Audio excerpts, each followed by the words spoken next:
And we're singing. We're singing. Dun, dun, dun, dun, dun. Time to talk.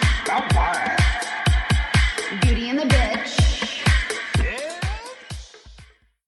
Mickey, what's that in that clock over there?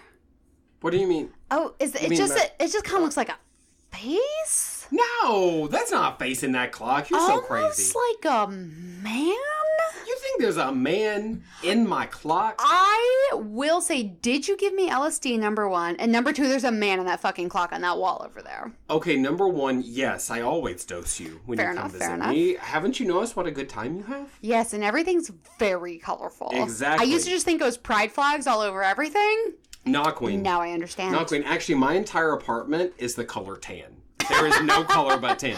That is shocking right now. Well, I'm a genius. I'm a decorating genius. LSD is part of the, almost an LDS. Latter-day Saints is part of the... Welcome to the church of LSD.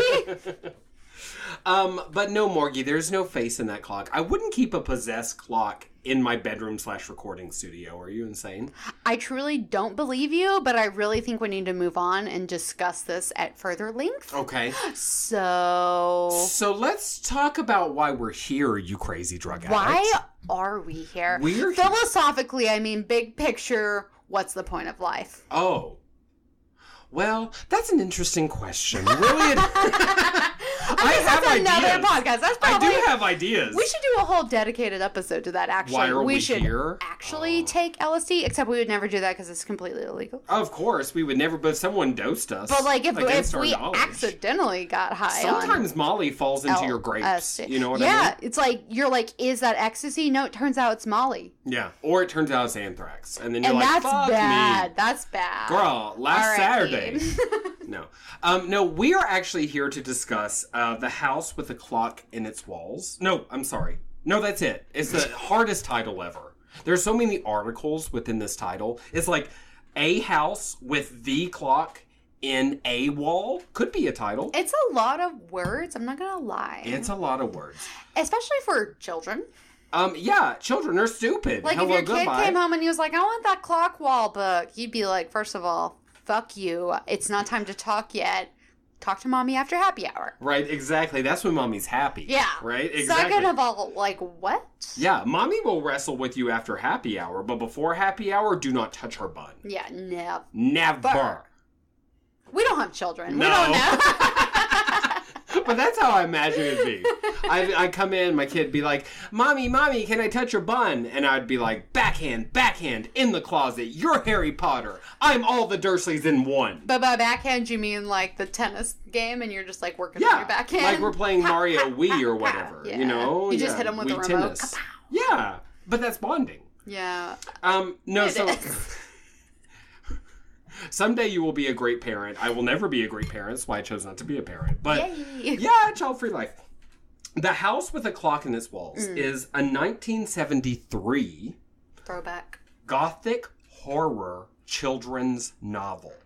I love those words put together. All together. And it's quite rare. A gothic horror children's novel. I was just going to say, like, what's an equivalent of that? Visual-wise, I feel like maybe Nightmare Before Christmas sort of fits into that. Okay, I see where you're coming from with there. Yes. Oh, from, you know what I mean. Yeah. I see where you're coming from.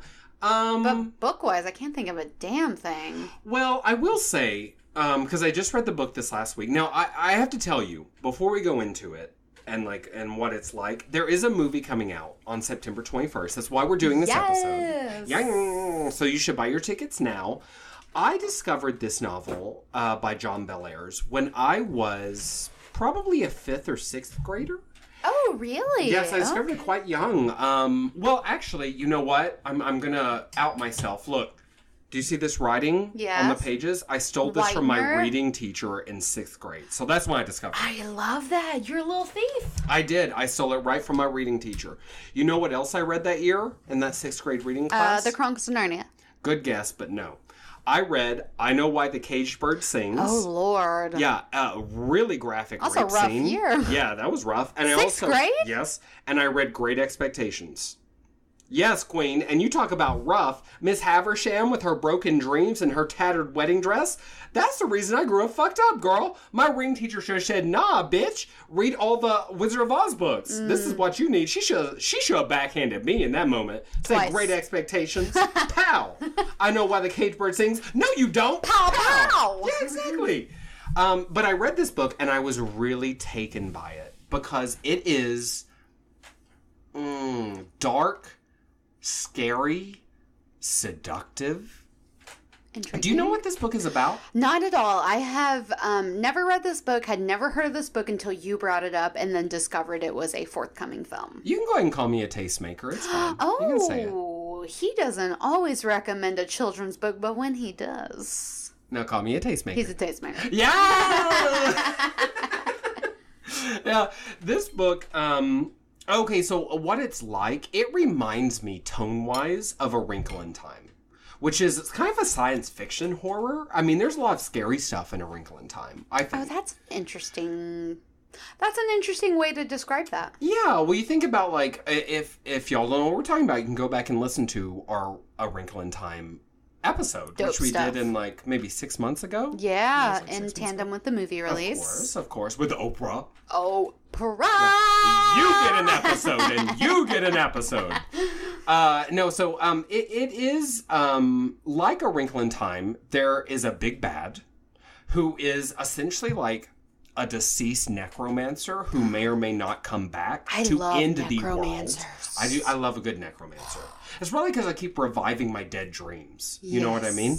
It's a Saturday night. I'm going to revive a dream. Girl, why not? Same. I'm going to have a 6-pack. Oh, girl. It could happen. Don't even talk about getting a gym membership. Have you ever had a 6-pack, a 4-pack, or a 2-pack? I had a 2-pack. Oh, good for you. I'm so proud of you. Is that when you were doing yoga real hard? Yeah. Yeah. I never had one. I've got a value pack at all times. I've had a 6-pack of beer. Oh, yeah. Oh, I've had a 6-pack of regrets. If we're talking about other 6-packs, I buy them in the bulk, bitch. Yeah. No, but what was my point? It's a book. Like Wrinkle in Time, there is a big bad. Thank you so much. That's all I needed. Wow, it's a book. Look at me. Look at the You guy got me here. back. Look at it. But essentially, okay, this is the story of a young orphan named Lewis. His whole name is the Lewis Barnavelt. He's Lewis Barnavelt. And this whole series of books, of which there are currently 12. Okay, this is just the first one. That's a lot of books, especially for kids. Yes. I remember even being overwhelmed with The Chronicles of Narnia, right? Oh, Lionel Wardrobe, so good, so great. I love it. How many more? Well, you can just not read the 7th, though. You know, the last battle is disgusting. Well, and then there's Magician's Nephew. Magician's Nephew's great. Debatable. Well, as far as Ender, and it's a prequel. Yeah, second or first, so where it comes in. Yeah, timeline. We should do an episode on Chronicles of Narnia. We've said we before. will. Actually, maybe we'll get there. Maybe the next TV and movies dry spell, like January, February, 2019, maybe. Let's start it up. Let's hit it. Books. And this is a children's book in a similar way. It has a children's tone, but there is a creeping darkness and sadness to this book because Lewis Barnavelt comes to his uncle in the very beginning of the book. His uncle Jonathan. Oh yeah, Lewis Barnavelt. And look, here's the thing about Lewis. He's awkward. He's too emotional. He's overweight. Aww. And he doesn't believe in himself. But he is sweet and polite and kind. And one of the big subplots of this book is his attempt to make best friends with the most popular boy in school, who is a baseball player and a football player. And poor Lewis, he doesn't do those things. And though it really is a book about these clocks that are in this wall of his uncle's mansion, and there are all these clocks, but there's a hidden clock they can't find that never stops ticking, and they think that it's counting down to something because the mansion where Uncle Jonathan lives was owned before that by a very evil necromancer named Isaac Izzard, and his wife, who's even worse, who's actually kind of like the main physical villain in a way. Okay. But anyway, so I don't want to give too much away because I think the movie's going to follow the book pretty closely. But it is two tales, really. It's the tale of Lewis coming of age, trying to have this friendship and maybe struggling with this asshole of a friend. This popular boy. Look, In the beginning, he broke his arm, so he couldn't play baseball. And that's what kind of bonds him to Lewis, because neither of them want to play baseball. His friend, Tabby or Tanty or something, I forget this fucking popular boy's name. He's got red hair, he's poor, he's from the wrong side of the tracks, but he's the best looking boy in like 6th or 7th grade. Good for him. Yeah, good for him, yeah. And Lewis, who is kind of homoerotic, I will tell you, in this book, he loves this boy, and he wants this boy to be his best friend. And over time, he finds out that Uncle Jonathan and Uncle Jonathan's best friend, Miss Zimmerman, who lives next door, they're both witches, powerful witches. Miss Zimmerman more so than Uncle Jonathan, which I love. And he is like, okay, Tabby, Tammy, Tutu, popular boy, the friend. He's like, Tabby, Tammy, my uncle can do magic. So when Tabby Tammy starts to lose interest... Sounds like a big secret to share. Well, but in this world, it's kind of okay. Okay. And so Uncle Jonathan causes an eclipse to happen one night in the back garden. But the saddest thing happens. And this is something that I really empathize with, because as a queer person coming out, either people are going to love you and be like, oh, you have a special magic, you're a unique person. Or they're going to say, that's weird and scary and wrong, and they're going to cut you out. And no matter how much you love a person, you never know which of those two pathways they're going to take. If you think back to when I came out, I had many dear friends. Some of them, like you, responded with love. Some of them responded with a kind of love, but it was, oh, you're a broken, sad creature love, right? That's such an interesting way to put that. Well, the, and like, this is me kind of clearing it. Though. But yeah, no, I mean... You never know. When you unearth yourself to someone, you never know how they're going to respond to your deepest, darkest selfhood, right? And Lewis has a lot of magic ability, too, because he's of the family. Does he know that, or it manifests kind of like over time? Well, the way magic works in this novel, it seems almost like anyone could be a wizard or a witch if they just choose to be and start to learn it. And so he has the privilege of his Uncle Jonathan and Mrs. Zimmerman, who like induct him. Okay. But he does seem to, I mean, look, without spoiling anything, this motherfucker pulls off some feats of magic. Oh, yeah? Yes, he sure enough does. But the really sad and touching thing, and where I think kind of the heart of this book is he shows Tabby Tammy Tutu his... Great name. Great name. He shows Tabby Tammy Tutu his uncle's magical power, his special uniqueness, his difference. And Tabby Tammy Tutu is not supportive and cuts him off. And then he tries to win him back, and that sets into action some necromancy, some evil wizards coming back, and perhaps the end of the world, which is perhaps what that clock in the walls is counting down to.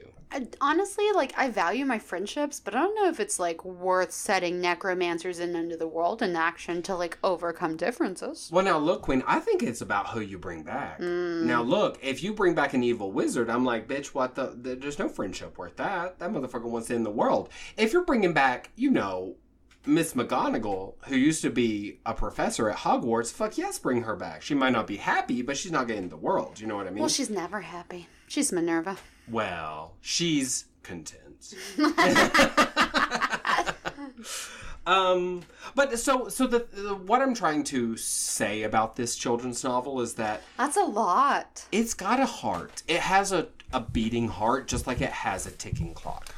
Oh, that was nice. Thank you. Very poetic. Thank you. I like that what you said about kind of comparing it to the heaviness of A Wrinkle in Time, because it's A Wrinkle in Time was ahead of its time, as we discussed in depth during our podcast covering it.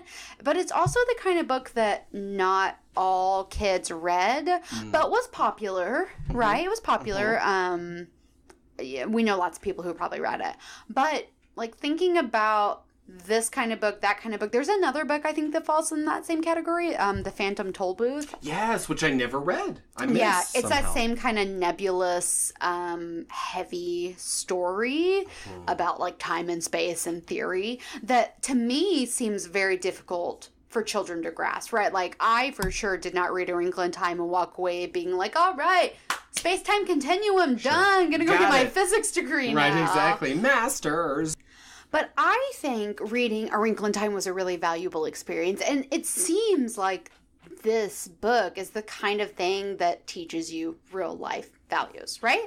I genuinely agree with that. I think it's less, Wrinkle in Time and perhaps The Phantom Tollbooth seems to have almost like a scientific or physics or math. There's a lot of science part, which makes it real in a way, right? But they also, I'm assuming for Phantom Tollbooth, have an emotional intelligence to them. Yes. And I think for someone like Lewis, who is a new kid in town or just feels like an outcast, who's not stereotypically pretty, whatever that means in whatever place you are, I think there's a lot of emotional intelligence in this book because it really does teach you, look, girl, that most popular boy in school probably isn't going to be your best friend in the long run because he has his pick and your special gifts, though they are special and beautiful, he does not appreciate.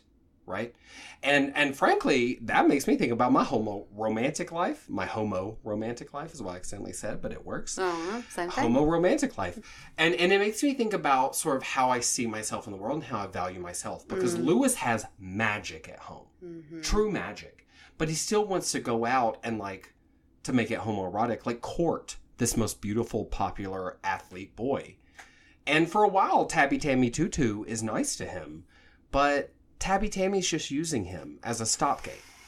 Well, and specialness or magic aside, whatever defines what makes you very special and unique, there's always this societal pressure, right, to fit in and be a part of what is seemingly the best thing. Yeah. And I think it's really interesting to kind of make this distinction between the most popular kid at school, Tammy, whoever, and Lewis, because people like Lewis might struggle with fitting in or dealing with societal norms on a day-to-day, even though they have the special stuff. But then as time goes on, the level of achievement and confidence and growth, spiritual, mental, physical growth that'll happen between those two types of people, Lewis, statistically, in my opinion, is gonna end up being so much better in the end. Mm-hmm. So it's always so interesting that there's these stereotypes around that kind of thing, because it's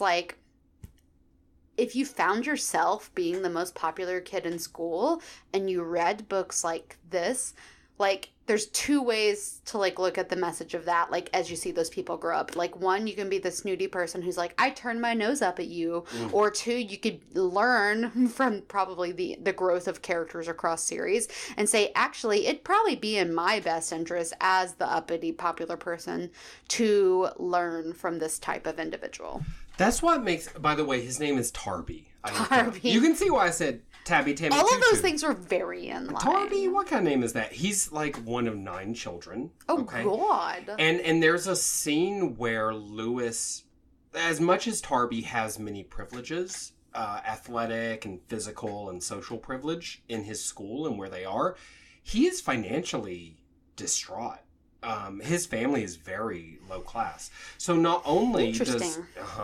but Lewis lives in a mansion with his childless uncle, you understand? So they're... Not only are they rich, but literally they can do actual magic. You understand what I'm saying? So when Tarby shuts his heart to Lewis, it really... it hurt my feelings. Not just for Lewis, but for Tarby. And I'm not saying they don't ever become friends again. I'm not going to spoil the end, because they may or may not. But that initial shutting off, that he no longer shows up at the baseball field to throw balls with his fat friend, I was like, this is real. It touched me. And it touched me as a child. I felt it. Mm. And it's not hard to queer this book or make it about, sort of how X-Men's about all outlying peoples. Mm-hmm. It's not hard to do that with this book too. I will tell you too, in the later books, of which there are 12, as I said, the Lewis Barnavelt series, Lewis may or may not find a new friend, an additional friend, who is a tomboy girl, which I'm very excited about. I would love to read these books. I just, I was like, girl, I can't be affording to buy 11 other books right now. But I'm really interested to see where that friendship goes with them.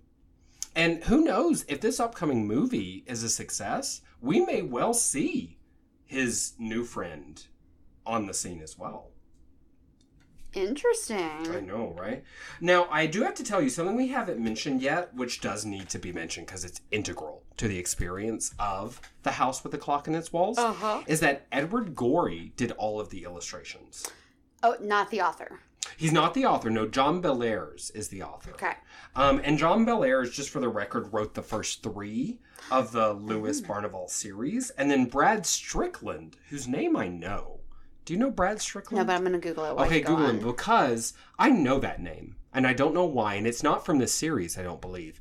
But Brad Strickland wrote the 4th through the 6th books based on, a plot or the beginning of a book that Lewis Bellairs or John Bellairs had written already.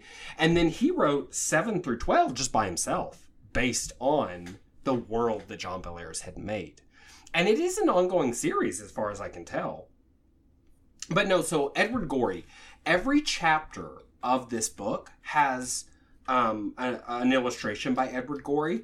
And I'm not going to lie to you, they're not like mind-blowing illustrations, okay? Like, I think this is one of the most boring ones, Morgie. It's him looking into a magical mirror. I'm really into the style, though. I love Edward Gorey. And he's perfect for this kind of gothic children's novel. Gothic, yes, you're right. That word again, that's exactly what that looks like. There is one really good illustration. He's, I think, currently a professor of English at Gainesville State College in Oakwood, Georgia. Born and raised in Georgia. Okay, good for him. Look at him, Southern boy, making good. This is an illustration of Uncle Jonathan eclipsing the moon. Oh. Now, that's a pretty cool illustration. I'm into it. And there are also, at the beginning of each chapter, there are like chapter ornaments above the title of each chapter. And they're mostly forgettable. But if you're an Edward Gorey fan, I mean, any more illustration you could get in your life is good. I don't think that he illustrated the later books in the series. Oh, this is an illustration. This is the best one, even though it doesn't look that impressive. This is the scariest part of the book. Oh. There is a car chase, and let me tell you, it is frightening. Yes. It's a high speed, girl. They couldn't slow that bus down. Lewis said, stop, I'm frightened. Whoa. That didn't happen. Well, actually, that probably did happen, but he didn't say stop, because there was some shit chasing them, girl.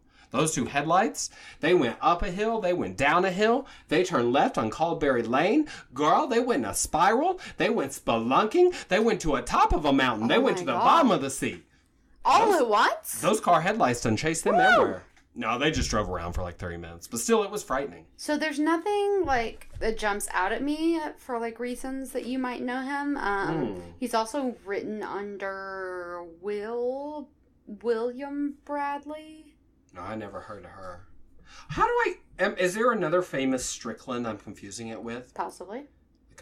I don't know. Well, in any case, he's a more successful writer than we are. Girl, he's doing great. He wrote lots of stuff, just nothing that we know specifically. Well, let me ask you this, Morgie. Based on what you know about A Wrinkle in Time, which is tonally similar, and based on what we've talked about book-wise, do you think kids would read this book today?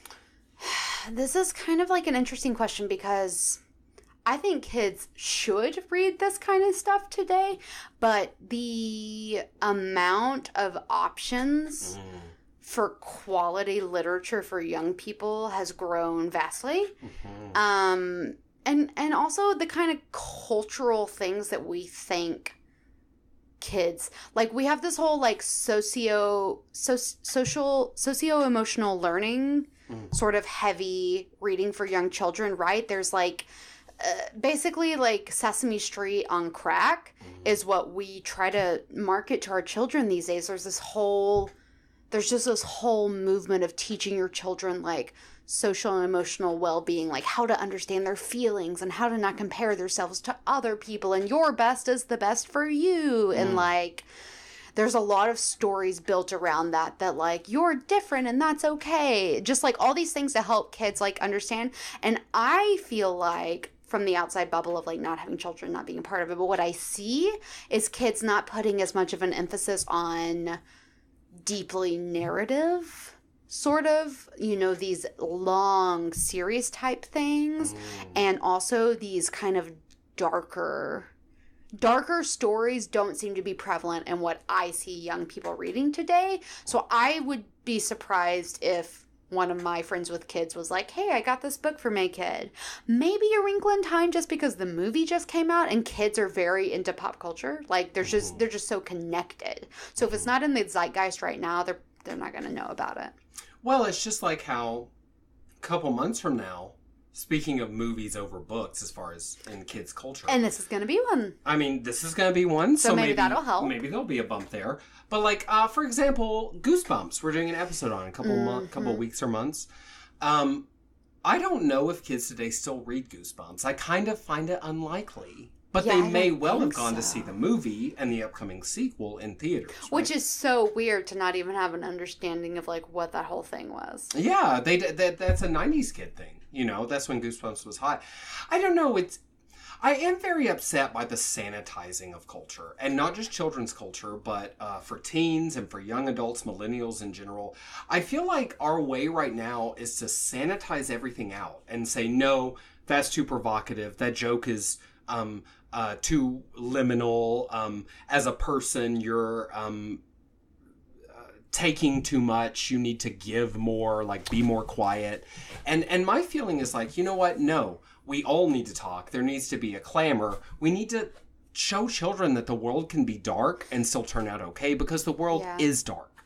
It is dark. I think you put that really beautifully, and that's really important. And I feel like the sanitizing culture that you're talking about, I feel like we also have a tendency as a culture, and like maybe some individuals I'm thinking of, to channel, like we pick like our top 3 messages that we think matters. Like these are the 3 things we need the young people to know about, and we just hammer in on those. And if there's something that doesn't fit into that box, we dismiss it. And I understand that mindset, but like I couldn't disagree with that more, because especially when you're like in your developmental stages, like you should be getting all different kinds of information. You should be reading 2 very contradictory things back to back, because how are you going to grow and form your own opinions on like anything if you don't understand that everybody doesn't think these 3 messages are the only thing that matters? And also, like you said, that's not how the world works. The world doesn't have just like one funnel of happiness.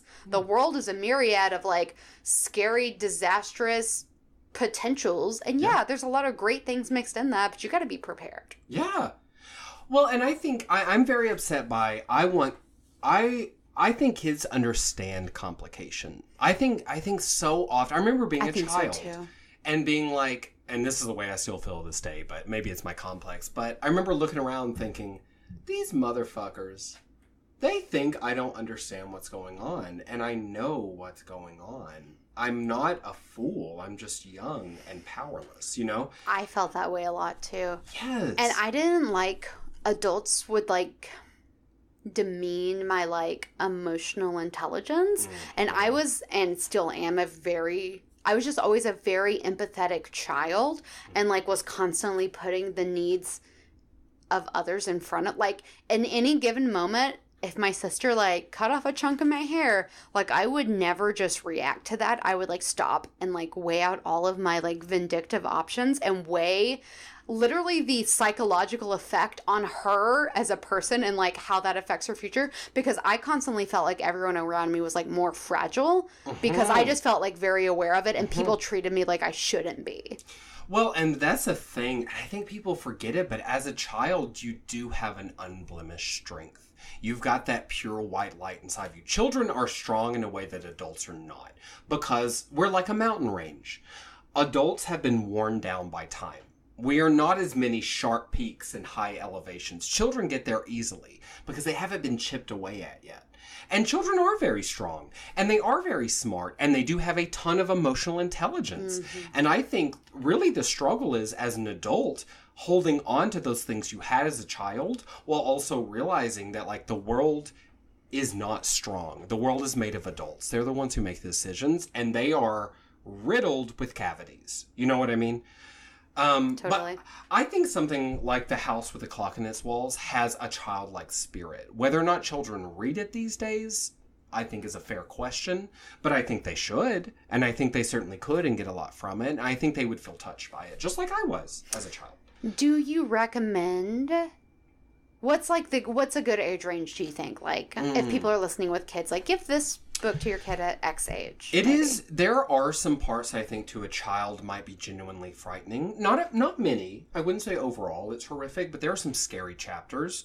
So it kind of depends on the sensitivity of your child to horror specifically. But I would say anywhere between maybe a precocious 9-year-old to maybe up to a 13-year-old. Okay. Or a 14-year-old. So it's a great YA sort of like intro because it also kind of has the look of like a YA transition book. Like it's somewhere between, I don't know, like a normal kid kind of book and like a Chronicles of Narnia maybe. Oh, I could see that. Yeah. There's a depth to it. Yeah, like a tragic, horrific depth.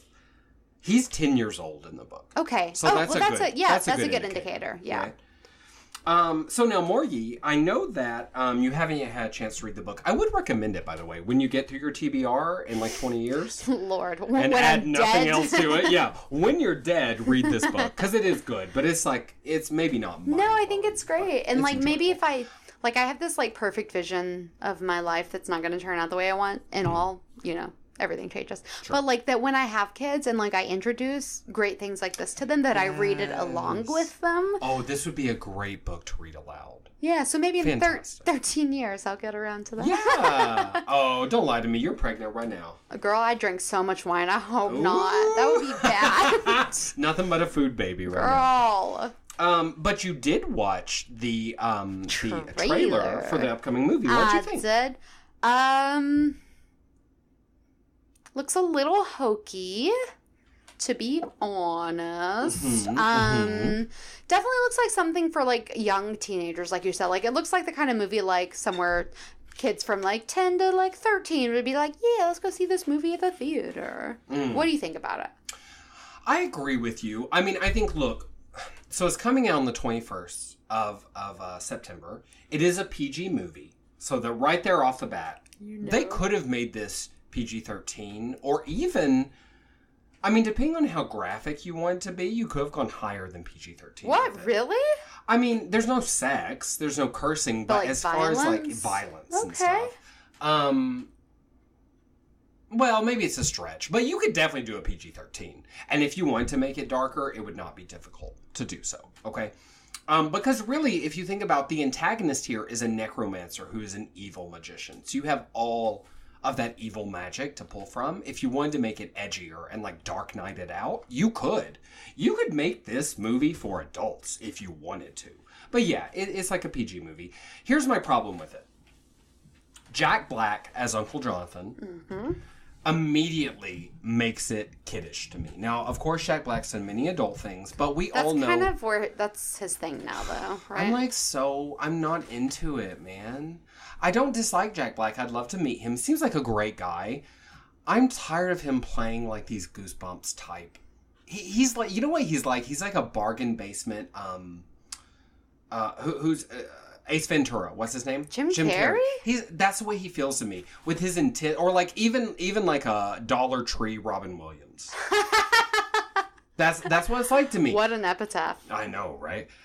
These like elastic like face things he does, and this ridiculous over the top. I know that's him. I remember him from, what was his band called? Tenacious D. Tenacious D. He's always been, that really is who he is, but he is better than this trivial childlike stuff that they're throwing him, and he's better than the performances. Did you see Goosebumps? I did. To me, this is another Goosebumps role for him, and I'm like bored. Hokey. I'm bored. Very hokey. It's nothing to me notable, you know. Not to put down all the work, blah blah blah, whatever. I also have a problem with this. Tell me. Cate Blanchett as Mrs. Zimmerman. The neighbor. Yeah, the neighbor. May I just read you the description of Mrs. Zimmerman? Oh, please do. This is from early, page 10 in the novel, okay? Lewis stopped and stared. He felt embarrassed. It was as if he had walked in on someone who was doing something he shouldn't be doing. He thought that he and Jonathan had made a good deal of noise coming in, the first time they go into Jonathan's house, the mansion. But it was very apparent that the lady, whoever she was, had been surprised when he entered the room. Surprised and embarrassed. Like himself. Now she straightened up, smoothed her dress, and said cheerfully, "Hi there. I'm Mrs. Zimmerman. I live next door. Lewis found himself staring into one of the wrinkliest faces he had ever seen, but the eyes were friendly, and all the wrinkles were drawn up into smile lines. He shook hands. Okay, so, girl. She's got a lot of anti-aging cream, though. Kate, look, if there was one person I was ever going to cast as the wrinkliest face I ever see in my life, the last one. it sure enough fucking wouldn't be. I would cast fucking Renee Zellweger first. And she's got Botox. Yeah, I would cast that mean bitch from the Shiny Vampire series. What's her name? The lesbian. Oh, you know, she's the main girl. Yes, Kristen Stewart. I would cast Kristen Stewart. Kristen. I would cast Kristen before I cast Kate Blanchett. I think she's all wrong for this role, and I love her deeply, but this is wrong. Yeah, sounds like it. I would have preferred. You know who would have been good? Oh, so imagine. Oh, I don't know. Go ahead. Oh, I love this. Okay, so first of all, now this is just out there, but Dame Judi Dench. Ugh. I mean, she's supposed to be the old witch next door, who's more powerful than anyone else in the series. So it's literally just kind of like her ambiance. Yeah, that's just Judi Dench. You know what I mean? Also, this is going to blow your mind because she's real fun-loving. She does love a cocoa and hot chocolate moment. What about Lily Tomlin? I love Lily Tomlin. We're talking about new levels here. She's kooky. She seems like a witch. I love Lily Tomlin. Give me some Lily Tomlin. And here's one out of left field. Let's get some people of color up in this. Because this is just white people. I'm not going to lie. Everybody's white. In the movie and the book, it's white. White. Michigan. New Zebedee. Real place. Real house, by the way. That John Bellairs lived in. Yeah, New Zebedee. But what about Whoopi Goldberg? Ooh. Give me some Whoopi Goldberg, witch next door. Yeah. You know what I mean? Yes. But instead we went with like stunning elfish beauty, and I think it's a miscast. Yeah, that's interesting. Who plays the kid? Anyone of note? His name is, you know what? I have it. I didn't know his name, and I don't think he has. Let's see. Mrs. Zimmerman. I feel like anytime we're talking about kid actors, like the phrase that always gets thrown around is like, oh, is it one of those kids from Stranger Things? Essentially. They're like in fucking everything right now. No, this kid, he was in Daddy's Home, Mother's Day, and now the House with the Clock as well. His name is Owen Vaccaro. Okay, good for him. I mean, he just looks like a kid, man. He's a cute, fine little kid. He's got little glasses on. He's not, oh my God, I just realized he's not fat. At all? Not even a little bit? No. Well, that cute kid from Stranger Things was busy? I guess so. Look. Oh, I'm sorry. Thank you, babe. Look. He could more easily play Tarby. Oh, do you know him? Did you see any of those movies? Daddy's Home, Mother's Day? No. Daddy's Day, Mother's Home? No, I didn't. He doesn't. I don't know him. I'm sure he's a very sweet little child, but I wish they'd cast a fat boy. So here's what I'm seeing across the board: 3 Bad miscastings. casting. Yeah. 3 miscastings. For Uncle Jonathan. Oh, I'm sorry. No, I was just gonna say it'll probably do just like average as fuck. It's just one of those kind of movies where it's like you said, like maybe not cast super great for the storyline, and also like I haven't seen it promoted. Me neither. Really. Like at all? No, me neither. So that's interesting. I'm just a little upset about it because I think they had really genuinely good material to work with, and I don't think they brought it home. Yeah. I will say though, the 2 people who I think could have played Uncle Jonathan better than Jack Black are both dead. Who? Well, I was thinking, first of all, I mentioned him earlier, but Robin Williams, if he was around, this is a role for him. Perfect. It's a Robin Williams role. Also, I think a little bit more outside the box, but Philip Seymour Hoffman would have been amazing in this role. Because Uncle Jonathan has a darkness, because he's not the most powerful magician. And he can't figure out, imagine you live in a house and you hear this ticking, but you can never find the clock. He's kind of going crazy throughout the book, trying to find this clock. He walks around the house in the middle of the night, beating on the walls. There's a darkness there. And Jack Black he's like fucking vanilla pudding, man. Huh. He's, oh my God. He's sweet and jiggly, and that's what he is, you know? I don't know, man. I'm kind of bummed about it. I don't think I'll go see the movie. Yeah, no, it won't be a theater thing. Maybe if it comes to Netflix. I did forget, though. My face is blown back. Yes. Guess who plays... You'll never guess, but I'm going to make you try anyway. Guess who plays Isaac Izzard, the evil wizard? Oh, we get to see him. Mm-hmm. Which is a change from the book. Okay. I don't know. They put his name before his wife, who's the main villain in the book, so I don't know. I guess they switched that up. But... Is he young or old? He is a boyish-looking person, but he's probably middle-aged. Matthew Broderick. Very good guess, and very much in that. I'm going to say he starred in a TV series. It was all about cherry pie and a dead girl. Cherry pie. Very weird. I just forgot the name of the Dexter? director. Okay, good guess. No, it's Kyle MacLachlan. Oh! Twin Peaks. MacLachlan. McLaughlin. McLaughlin. Yes, okay, it looks weird. Yeah, from Twin Peaks. Oh. You know, he loved that cherry pie. Evil. Yes, and I'm into that, actually, because I think they'll Mr. Kyle, I'm not going to say his last name again, because now I have a mental block. McLaughlin. I think that he can play evil really well. Okay, so I'm excited that. for that. That sounds good. I think it'll be some good moments. Who is his wife? Anyone of note? I didn't, you know what? She didn't even pop up.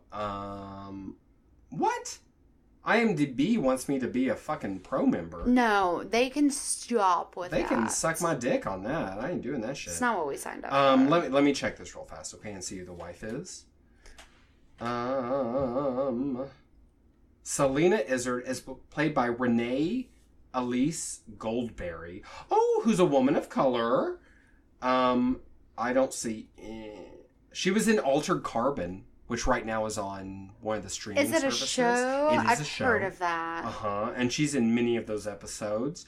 Oh my goodness. She was Henrietta Lacks in The Immortal Life of Henrietta Lacks, which won a bunch. You remember that one? Yeah, with Oprah. Uh-huh. She was in The Good Wife. She plays Geneva Pine. She's a main character. Okay, cool. But I didn't watch any of those things. So. I like The Good Wife. I didn't watch it religiously because it's not on a streaming network that I'm a part of, but I've seen several episodes of it. The Good Wife to me is like The Americans. A lot of people have said it's great, but I'm just like, well, girl, it's not coming to me easily, and I'm not going to search it out.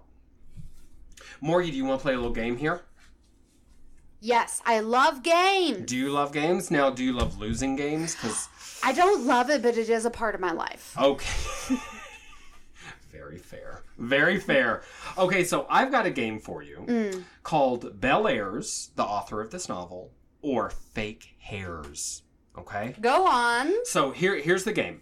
I'm going to give you a title, and you guess whether it is a Bellairs title, all of which are ridiculously wordy, just like The House with the Clock in its Walls, or it's a Fake Hairs, a.k.a. a wig, and it's a made-up title. Okay? Now, but here's the thing. It's going to be the hard part.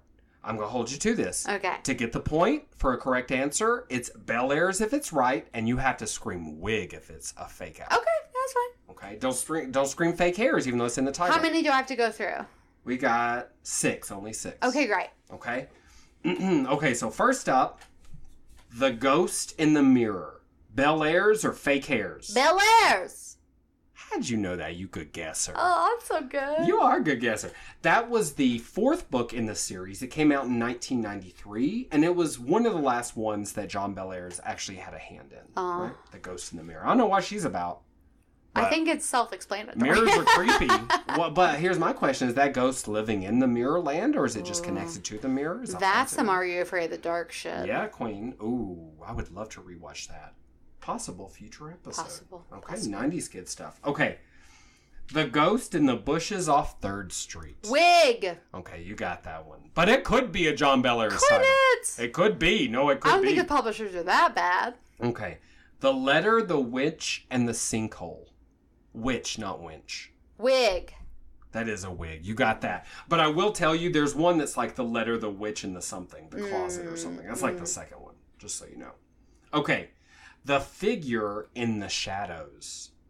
Bel-Air. I made these too easy for you, I think. Damn, I'm on fire. Yeah, that's the second one. It came out in 1975. Dope. And that is little old Lewis with his new tomboy best friend. Oh. Which I'd like to read that. The Figure in the Shadows. Maybe the Figure in the Shadows is your own self-repressed homosexuality. A girl, it for sure is. Maybe so. Yeah. I mean, for me, anyway. The Vengeance of the Witchfinder. I'm gonna go with Bellairs. Oh my God! Did you look at these ahead of time? You're doing too well. Oh. Yes, that's the 5th book in the series. Technically, I don't know if it was titled by Bellairs because he was dead at that point, but it came out in 1993. All right. So you were like what, 23 at that Shut point? up! What? I'm just trying to do the timeline. You're old. That's all. Okay, last up. The hovel with the hourglass in its ceiling. Wig! How'd you know that was a wig? Just because I took all the nouns from this and replaced them? You're the only motherfucker in my life who says the word hovel all the fucking time. I'm willing to live in a hovel. I know. I don't mind it. If it has running water and internet, is it still a hovel though? That's the question. Great point. Is Google Fiber? Yeah, That's all you exactly. need. I need that Google Fiber, but I'm down Plumbing with is the dirt negotiable. floor. No, were you crazy? You know I love a bath. I can't be heating water for 16 hours to take one hot bath. Fair enough. By the time you heat the next pot, the old pot done got cold. That is a problem. This happens. Well, good thing you don't live in a hovel on 3rd Street or whatever it's called. The Ghost in the Bushes off 3rd Street. Now that's a book right there. That's a masterpiece. That sounds like an episode of the Magic School Bus or something. Oh my God. Which, another possible future episode, because I told you they rebooted that shit. We're riddled with great ideas. And it's called Miss Frizzle is Still Going Nowhere. Aww. She's happy in her career. She's not stagnant. I guess that's true. She has, like, ultimate power, though, Miss Frizzle does. Frizzle or Miss Frizzle? It's Frizzle. We had Frizzle. an English teacher named Mr. Frizzell, and that's who you're That's totally where that comes from. He told us he has a room in his house that was gravel. Grass, also. Get gravel It was and grass. It's like a Buddhist thing. Yeah. See, he's my inspiration for the hovel life. He was also like, grades or whatever. And I was like, but I'm going to need you to put like an A+ on this paper. He was very fair. Robin Williams in Dead Poet Society. He to me. was. And like, I loved him. Was he the best teacher? If you're listening to this, Mr. Frizzell, I loved you genuinely as a person. I think I needed more structure. You know? No tea, no shade. You're a good person. Smart man. Very inspiring. But I needed structure. I did. Anyway, nice guy. Yeah, I love him. You know. So now, Morgie, do you have anything else to say about this series? I don't. I'm genuinely intrigued, and I would recommend it to my friends with kids if they were like, hey, what kind of books should my kids read? I would be like, this one. Try this book. Especially if you're raising a Wednesday Addams. This is right up there. Oh, Lord. You got that dark One kid? can only hope that they mother a Wednesday Addams. Fingers crossed, right? Wednesday, but not the boy. Her brother is a hack. He's a bag of shit. Yeah, fuck him. Yeah. But she's great. Yeah. Love Wednesday.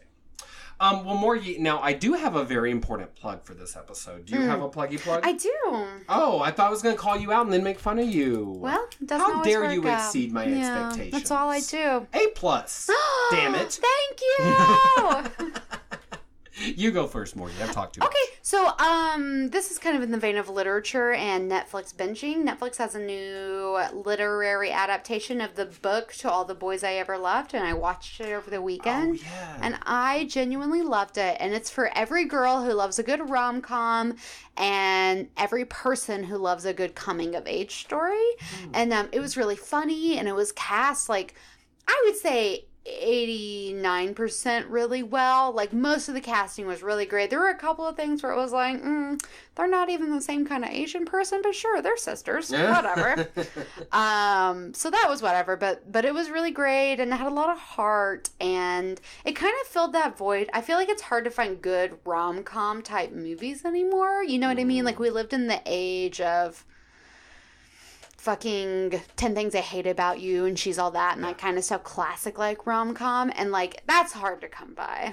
And this filled that void for me. That is a really good point. 80s had great rom-coms, all the Yeah, John Hughes. yeah. 90s had the rom-coms that whole thing. Early 2000s, and then it kind of just It kind of plateaus. died in. Then we got like Hitch and Marley and Me, and yeah. And people we were like young. Hitch, but beyond that, there's not nothing great. Lots of people hold bad opinions about Hitch, and that's fine. I saw that movie in theaters. Let me tell you, that movie's trash. And don't try to tell me differently. I saw that shit.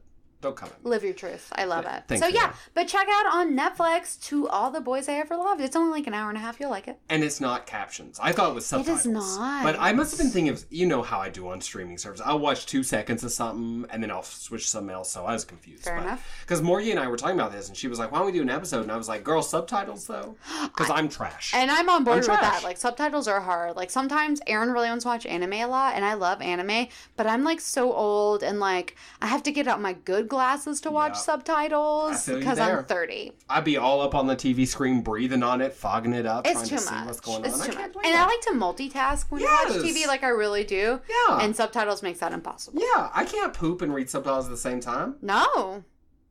Actually, no, I could do that. No, I could do that. You could if your TV was in the bathroom. Well, I just take Or my if it's on your laptop. phone. Oh, see?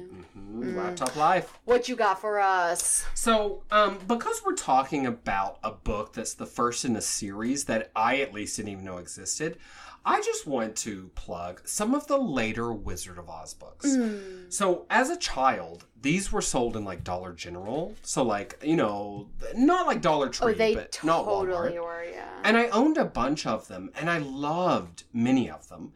And one of my favorites, lesser-known Wizard of Oz books, still written by L. Frank Baum, is Dorothy and the Wizard in Oz. So I just thought I'd read you the back of the book, if that's Totally. Okay. So, swallowed up by an earthquake on their way to Hugson's ranch, Dorothy and her cousin Zeb, who I totally had a crush on as a child. He just sounds hot. Zeb is a hot name, too. I like it. He's like a farm boy. Oh, yeah. Okay. Dorothy and her cousin Zeb find themselves trapped in the magical and magnificent fairylands that lie just beneath the Earth's surface. With the wonderful wizard for company, so he's nice but still useless, the cousins' journey to the Emerald City is beset by invisible bears, dragons, gargoyles, and vegetables? Will they ever find their way back to the surface world where they belong? Look, girl, let me tell you, it doesn't say on the back of this book, but there's a hot air balloon ride in here that will just blow your socks off. This is a great book, and no one ever talks about it. Yeah, never. So I would say, you know, there are something like 20 Wizard of Oz books. About the first 10 were actually written by L. Frank Baum. You can find the box sets lots of places. But, girl, if you go on Amazon, you can find all these books. And just Google Wizard of Oz series. They'll give you the titles. Speaking of things to read to children, read through the Wizard of Oz series. Yeah. There's a lot more than you know from the movie. A lot more. So you should check it out. Yeah, good plug. Oh, thanks, man. All right, while you're online checking out Amazon to buy some books, you might as well go over to some social media pages. Girl, why not? And check out Beauty and the Bitch. Yeah, live your life. You can find us on Instagram, Facebook, at Beauty and the Bitch, or at B&Bcast. You can even go over to YouTube if that's where you want to catch our podcast where everything is popping. Wayne, we have every single episode of the podcast. Except for that one. Yeah, just that one. And we also have about once, twice a week, and it kind of varies, to be honest. We've got Let's Queer Witcher 3, which is my queered playthrough of this video game. Mm-hmm. Now, I have decided I'm going to do one more episode. Oh, Geralt's going to jump off a cliff. I haven't decided why yet. He is going to die. And then I'm going to put this series on hiatus and start a new video game. I like it. I have one in mind. It's a zombie apocalypse game, and it's easy to queer. So I'm very excited about that. That's exciting. Come check that shit out, y'all. Okay, I'm very into that. So that you can find us there on YouTube, Beauty and the Bitch. We got all the SEO. That's where we're at. Check out our beautiful plugs we set for you. And please subscribe to our podcast. Share it with your friends. Let everyone who loves pop culture know about us. And rate us on iTunes. That really does matter. We love that. That really, really, really does matter. And you know what we'll do from now on? If you write a new happy... feedback? Positive review. Positive review. Thank you so much. My God. We will read it online. On air. On air. Absolutely. And online. And by read, we do mean we'll pick you to pieces. Yeah, because we only read the filth. We don't mean that. Oh, we'll do the nice one? We'll be very sweet. Okay. Yeah, we'll fake it. I guess we'll do that. Also, find us on Christian Mingle. We're under the name Not For You, You'll Be Disappointed. I'm actually only on Plenty of Fish at the moment. Oh, well, you really need to branch out more, Guy. There are a lot of good Christians available. Mingling. Yeah, I really gotta check into that. Well, I guess I better go look it up now. Okay, praise his light. May the Lord open. Bye-bye, babies. Bye-bye. Seriously, y'all need to pray, though. We end all of our podcast with Handmaid's Tale. Well, why not? We're very into that. That's good. Beauty and the Bitch. Beauty and the Bitch. Do you have a home? Beauty and the Bitch. Beauty and the Bitch. Bitch. Beauty and the Bitch. Beauty and the Bitch.